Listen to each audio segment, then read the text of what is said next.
Hello and welcome to the Manifestors Circle. Is it possible to manifest a relationship in just 1 month using the law of attraction? The answer is yes. And by the end of this video, you will be able to manifest a relationship yourself with a 99% success rate. If you're new to manifesting, let's quickly define what the law of attraction is. Simply put, the law of attraction states that our thoughts determine our reality. What we think about, we bring about. But before you blurt out to the universe that you're sick of being single and you just want a relationship, there are some things to keep in mind to make this a successful practice. Get clear on what you want your relationship to look like. But more importantly, what do you want this relationship to feel like? Get specific on the type of person you want to attract and the type of energy they possess. Visualize how you feel around this person. How do they complement your energy? What types of activities do you enjoy doing together?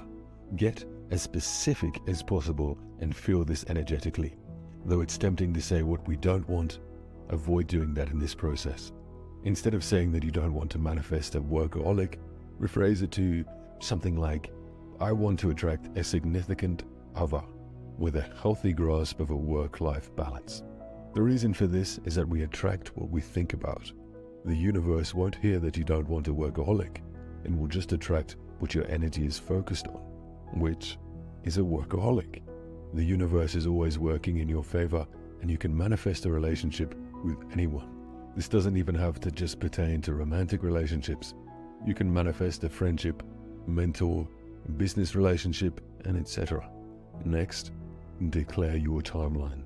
You're going to manifest this relationship in 1 month. Once you have a vividly clear vision of who it is you want to attract and set your timeline, let it go. Fully trust that the universe will make this happen. Another important step in manifesting is taking action. But if we're supposed to let the universe make this happen, what type of action should we take? Shift your energy and focus inward. Now is the time to focus on yourself. How do you want to show up in this new relationship? Keep in mind, they're manifesting you too. Work on being the best version of yourself. Focus on your confidence. When you enter a room, do your best to be a thermostat and not a thermometer. In other words, you set the temperature and tone, and that happens when you have unwavering belief in yourself. Next, focus on your style. Explore who you are, how you show up most confidently, and begin to fall in love with yourself.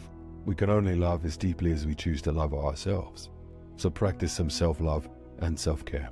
Finally, focus on your goals. It's important to know that the person on the other side wants the best version of you too. Elevate your own expectations and you'll attract more of that high vibration into your own life. By keeping your focus inward, it becomes easier to focus less on the outcome and more on your thoughtful efforts and the process in attracting this relationship. When you find yourself starting to doubt the process or even find yourself having feelings of inadequacy, I have some tips for you. First, we must learn to fully trust that the universe is always working in our favor. What and who is meant to be in our lives will be. Second, when you start noticing thoughts of self-doubt or inadequacy, assess where these thoughts are coming from. We all bring baggage from societal expectations, how we were raised, and from our current reality. So since you've committed to doing the inner work in this process, you must trust that you're worthy and that you're ready for this relationship to manifest. Next, replace those limiting beliefs with affirmations that support your desire. Here's an example. I am making room for a loving and fulfilling relationship in my life. Of course, you need to repeat those affirmations that resonate with you and that you feel are absolutely true. The point is to raise your vibration. And finally, when those doubts begin to creep in, it's very important to keep in check our role in the law of attraction. We are not responsible for interfering with the universe. Trust me. With all the moving pieces in the universe, that is not a responsibility you'd want. Your role in this manifestation process is to release what is out of your control and work on elevating yourself. Check back in with your ultimate goal and visualize your future relationship in as much detail as possible. Our minds have a hard time differentiating between what we imagine and what is our 3D physical reality. This is excellent when it comes to getting yourself into the vibrational energy of what it is we truly desire. Thank you for tuning in. Subscribe for more daily lessons on manifestation and the law of attraction from the Manifestors Circle.